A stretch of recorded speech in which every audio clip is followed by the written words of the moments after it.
Donc, bien, bonjour et merci d'être venu. Donc, je ne vais pas être long parce que le but, c'est quand même d'échanger, de discuter entre nous un peu de la situation, puis de se répondre. Hein, voilà. Donc, bon, ben, notre liste, c'est 230 candidats au niveau de la région Auvergne-Rhône-Alpes. Vous savez que c'est la grande région avec l'Auvergne. Ils sont tous alors, des travailleuses et des travailleurs, hein, des techniciens, des ouvriers, des femmes de ménage, des enseignants, voilà, représentatifs du monde du travail, qu'ils soient au chômage ou qu'ils soient retraités. Voilà, on a aussi beaucoup de retraités. Voilà. Alors cette composition sociale, nous étonnons parce que, encore une fois, notre liste, elle s'appelle « Faire entendre le camp des travailleurs ». Alors, on nous l'a souvent reproché, hein, en disant on dit toujours la même chose. Eh bien, on a vu pendant cette crise sanitaire, cette crise du Covid, eh bien là, on a découvert qu'il y avait des travailleurs. Les projecteurs, ils se sont braqués sur les soignants, les caissières, les aides à domicile, les femmes de ménage, les ouvriers, les intérimaires, enfin tous ceux qui ont fait fonctionner la société, hein, qui ont payé de leur vie, bien sûr pour certains, qui ont payé en tout cas cette crise par le chômage, ceux qui se sont retrouvés du jour au lendemain sans rien, comme les saisonniers par exemple, sans un sou. On a vu les queues s'agrandir au restaurant du cœur.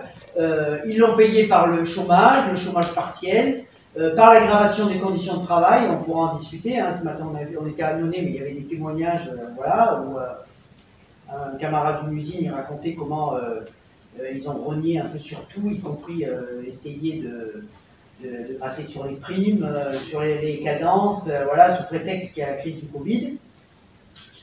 Eh bien, c'est des travailleurs dont on veut discuter nous, dans cette campagne. Il y a ça qui nous intéresse. J'ai toujours la discussion, mais enfin, c'est pas les compétences de la région. Vous parlez pas de ça. Je dis oui. Ce qui m'intéresse dans la région, c'est les travailleurs, ce qu'ils vivent, et puis au-delà de la région, d'ailleurs, en France et même plus loin. Mais on veut surtout démontrer, à travers cette pandémie-là, l'économie capitaliste. Parce que dans ces élections, on sera les seuls à parler de cette classe sociale, qui domine le monde, hein, de l'économie des capitalistes, et on veut profiter justement des élections pour en parler. Alors bon, on a vu déjà à quel point ils ont été incapables d'affronter une crise provoquée par un minuscule virus. Il y a eu déjà l'état des hôpitaux. Vous avez vu que ce sont les travailleurs des hôpitaux qui se sont débrouillés, hein, qui ont fait fonctionner comme ils ont pu, en faisant eux-mêmes leurs masques, en découpant du plastique pour se mettre sur le dos. Bon voilà, donc l'état des hôpitaux, ils le dénonçaient depuis longtemps. Il y avait eu des actions, des mobilisations là-dessus. Ils avaient raison, ils ont supprimé des milliers de postes, des milliers de lits, des milliers de postes aussi. Bon voilà, donc finalement, on pouvait se dire qu'au bout un an passé de pandémie, ils allaient créer des postes dans les hôpitaux. Bien, c'est zéro, même pas un poste créé, et même pas un lit ouvert en plus. Voilà. Et même ça continue, parce que pour la petite anecdote, il y a notre ministre de la Santé, Olivier Véran, qui travaille au CHU de Grenoble, et ils viennent d'annoncer, là en pleine pandémie, la fermeture de services du CHU de Grenoble, tous les services traumatologie et d'autres services. Donc là, il y a eu un pas de combat, il a reculé un petit peu, mais c'est pour vous montrer qu'il n'y a rien qui les arrête, même en pleine pandémie, ils continuent d'annoncer les sales coups. L'exemple des vaccins, bon, pour aller vite, parce que maintenant tout le monde peut avoir son vaccin si on veut en France, mais enfin pas partout, pas dans le monde. Et c'est quand même symptomatique de ce qu'est le système capitaliste. Vous avez des scientifiques qui ont été capables de sortir un vaccin très rapidement. Alors tout ça, bien sûr, après des années de recherche publique, il faut quand même le préciser. Et vous avez en face des propriétaires, des grands manias de l'industrie pharmaceutique qui ont décidé, eux, que ce serait leur profit d'abord, hein, quitte à ce qu'il y ait des millions et des millions de morts dans le monde, c'est pas leur problème. Et au contraire, ils ont augmenté les prix. On a vu toute l'opacité des prix, on a vu à quel point ils se sont la concurrence entre eux, voilà. Donc ça, eh bien, rien que l'exemple des vaccins, ça pourrait montrer comment cette économie capitaliste, elle fonctionne en fait. Hein. C'est comme ça pour tout. Hein. Ce n'est pas les besoins de la population qui sont satisfaits, mais c'est toujours à chaque fois les profits d'une minorité qui passent en premier. Alors, bon, cette crise sanitaire, elle a quand même aggravé une crise économique qui était déjà là. Hein. Ce n'est pas le virus qui a provoqué la crise, comme des fois ils nous disent là, mais cette crise, elle est, on l'a vu autour de nous. Bon, je vous en ai parlé, il y a eu des familles entières qui ont été plongées dans la pauvreté. Il y a la crise du logement, la perte de logement. Beaucoup ne peuvent plus payer leur logement. Vous avez vu que les associations elles tirent la sonnette d'alarme. Il va y avoir les expulsions et donc ça va être une catastrophe. Et bien dans le même temps, le club des milliardaires français, ben, lui, il s'est agrandi. Ils sont aujourd'hui 42, je vous donne la bonne nouvelle. Ils cumulent près de 500 milliards, bien plus que le budget de l'État, hein, et une fortune qui dépasse la fameuse note que Macron nous agite sous le nez et qu'il va falloir rembourser de la crise Covid. Alors dans notre région comme ailleurs, tous les grands groupes ils ont annoncé les plans de licenciement, que ce soit Danone, que ce soit Renault Trucks, que ce soit Michelin, que ce soit Sanofi qui a reçu plein d'argent, qui a reçu combien déjà, parce que je 200 millions de Macron au mois de juin, et qui annonce des suppressions d'emplois, 400 suppressions d'emplois en France, voilà, en pleine pandémie, ils ne se sont pas gênés non plus. Et donc toutes les catégories de travailleurs elles sont touchées hein, finalement, hein, qu'on soit ingénieur, personne n'est à l'abri, ingénieur, technicien, employé, voilà. Et puis ils annoncent des fermetures d'entreprises, vous avez entendu, ça s'arrête pas. Donc nous, dans cette grave crise de l'emploi, hein, où les classes populaires, ben, elles le payent par le chômage, elles le payent par la précarité, des petits boulots, on essaie de gratter, d'avoir 2-3 heures. Eh bien, on veut défendre une mesure très importante qui est la répartition du travail entre tous. Hein, c'est une mesure qu'on met en avant, sans toucher au salaire, bien sûr. C'est-à-dire que l'emploi, il faut le répartir entre tous. Il y a des gens qui ont plein de boulot, qui sont débordés, qui font des burn-out, et puis à côté de ça, ben, il y a son voisin ou son enfant qui n'a pas de boulot. Hein, il y avait l'exemple d'une ouvrière dans la place Turgy dans l'Ain qui s'occupe de je ne sais pas combien de machines, enfin c'était des cadences infernales, et puis son gamin ne trouvait pas de boulot pendant ce temps. Donc ça, c'est vraiment une mesure vitale pour tous les travailleurs, parce que le chômage il pèse sur tout, sur les conditions de boulot, parce que vous ne pouvez pas quitter votre boulot et vous êtes obligé de tout subir. Donc ça, c'est important. Et puis aussi l'augmentation des salaires, parce que bon, on a vu, l'argent il coule à flot, hein, d'un côté, donc il y aurait de quoi augmenter les salaires et les indexer sur le coût de la vie, de manière à ce que quand les prix augmentent, eh bien, les salaires y suivent, ce qui est pas possible aujourd'hui. Et puis même chose aussi pour, bien sûr, les retraites, les pensions, ce qui permet de vivre ou de survivre, quoi. Alors, vous savez qu'en plus, non seulement ils ont fait des profits, ils exploitent, mais les pouvoirs publics, ils ont balancé, bon, l'État en premier lieu, mais aussi les régions, les métropoles, ils ont balancé, par tous les ports, hein, ils ont balancé du pognon à gogo, hein, des milliards, tous ces milliards qu'on n'avait pas avant, qu'il n'était pas possible de donner aux hôpitaux, qu'il n'était pas possible de donner dans les services publics, voilà, hop, d'un seul coup, miracle, quand il s'agit de sauver les entreprises, hein, et là, d'accord, ils ont payé le chômage partiel, mais ils ont payé les salaires à la place des patrons quand même. Donc tous ces milliards, maintenant, ils nous demandent de les rembourser, bien sûr, parce que ça va faire des dettes énormes, et autant vous dire que les banques, elles ne vont pas faire cadeau à l'État de ces milliards qu'elles déversent. Et donc on peut s'attendre à, une fois la fin de ces aides, à ce que ça devienne catastrophique pour déjà plein de petits artisans, de petits patrons, voilà, et puis qui vont mettre la clé sous la porte, qui vont rejoindre le gros bataillon des chômeurs. Ben, il n'y aura pas de boulot, ils ne vont même pas trouver un boulot peut-être, hein, ces petits artisans là, qui vont être en rogne sûrement. Et voilà, donc ce qu'on veut dire, c'est que déjà les travailleurs, ils ont toute légitimité à...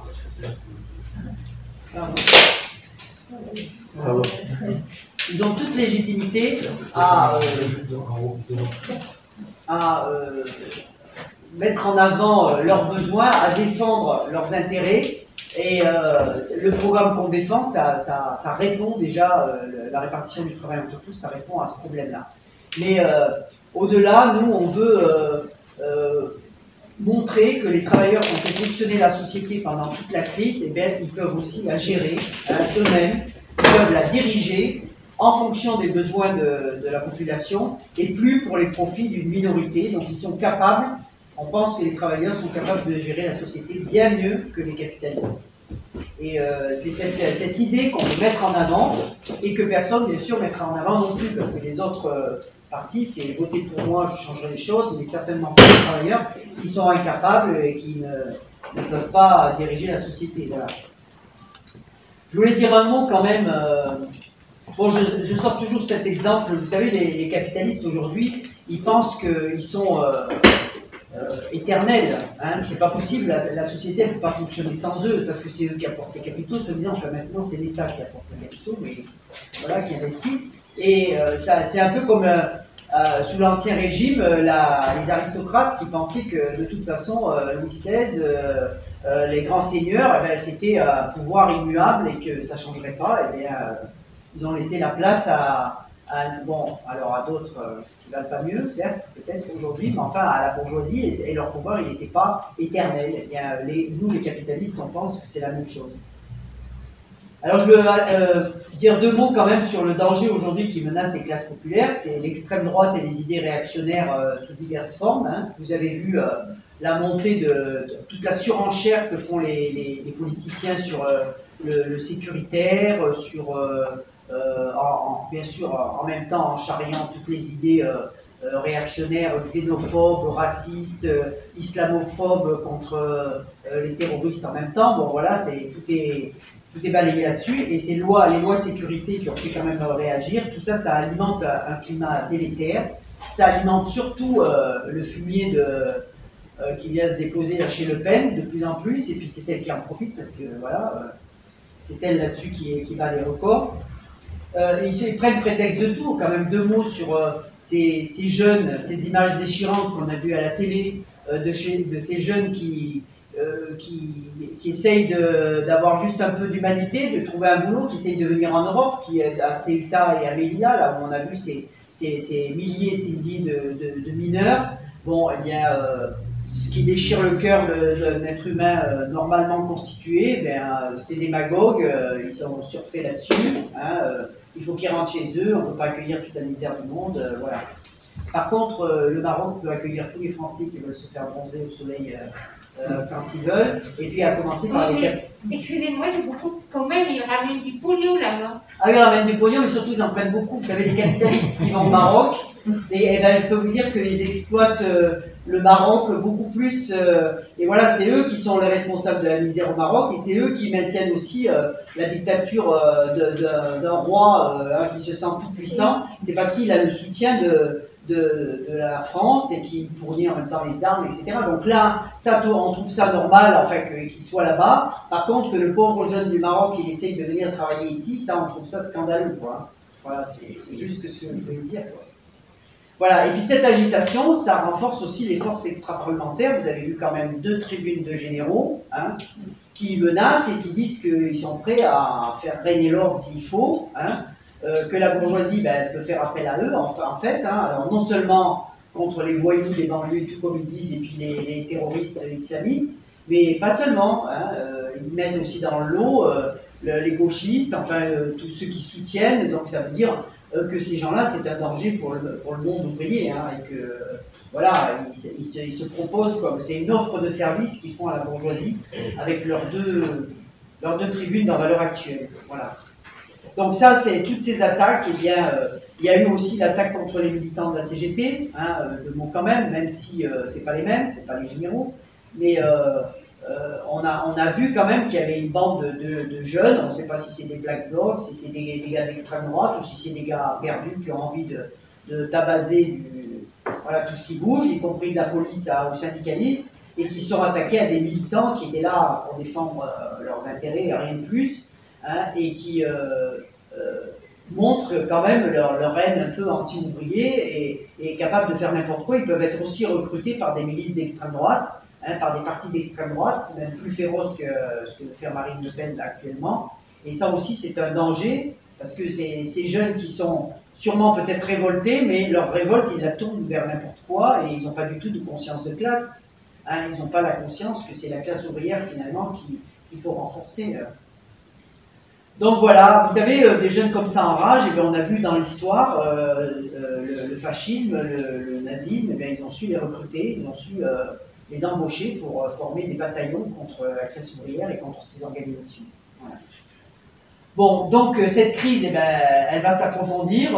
Comme j'ai dit tout à l'heure, je ne parle pas en plus des menaces de guerre, des bruits de bottes qu'il y a dans le monde avec cette concurrence acharnée entre les pays. Voilà, entre l'impérialisme américain, par exemple la Chine, mais ça peut prendre d'autres formes. Eh bien, nous, à Lutte ouvrière, nous voulons affirmer surtout que le monde du travail ne doit pas se laisser diviser et que, quelle que soit notre couleur, quelle que soit notre nationalité, quelle que soit notre religion, la classe ouvrière, elle doit être une et indivisible pour intervenir ensemble et être plus forte ensemble. Voilà. Et tous ces démagogues qui essaient de nous diviser, eh bien, il faut lutter contre ces idées à tous les niveaux dès qu'on a l'occasion d'en parler. Voilà. Alors dans cette campagne, eh bien, on va s'adresser surtout à ceux qui ne sont pas résignés, à ceux qui sont en colère, à ceux qui redressent la tête, à ceux qui attendent aucun sauveur, hein, qui n'attendent pas après tous ces partis qui ont déjà montré qu'ils étaient capables de gérer le capitalisme, voilà, qu'ils soient de droite, de gauche et encore mieux d'extrême droite qui attendent à le gérer. Mais on va montrer que la classe ouvrière ne peut compter que sur elle-même pour changer les choses. Hein. Elle pourra... Il n'y a que par ces mobilisations, par ces luttes, voilà, par le plan de lutte là, que j'expliquais aussi pour répartir le travail entre tous, elle pourra voilà, changer les choses. Et puis dire aussi que dans ce pays, voilà, dans la discussion, on ne va pas pouvoir le développer peut-être dans ces régionales, mais qu'il manque un parti, hein, pour défendre les intérêts politiques des exploités. Ce parti, ben, il n'existe pas, la bourgeoisie en a plein. Hein, on le voit, ils se disputent, ils se bousculent au portillon, puis nous, on n'a pas de parti, on n'est pas organisé. Ben, c'est cette organisation qui manque aujourd'hui cruellement qu'on veut construire. Voilà. Alors, tout ça, ben, on pourra l'affirmer en ces élections en votant pour les listes ouvrières. Je vous invite à en discuter autour de vous, à faire qu'un maximum se déplace pour aller voter, ne s'abstiennent pas, parce que malheureusement, une grande partie du monde du travail s'abstient. S'abstenir, finalement, c'est subir, c'est laisser faire. Il faut leur dire que dans les quartiers bourgeois, il y a très peu d'abstention. Hein. Les bourgeois, ils se mobilisent. Et puis nous, eh bien, on est là, on attend, on laisse faire, on laisse les autres s'exprimer. Eh bien, dans ces élections, au moins, ça ne va pas changer les choses. C'est sûr que ce n'est pas les élections qui vont bousculer le monde. Hein. Ça sera la mobilisation des travailleurs. Mais en tout cas, on a intérêt à aller s'exprimer et à aller dire haut et fort que c'est ce camp-là qu'on soutient en votant pour les listes ouvrières, notre propre camp. Voilà.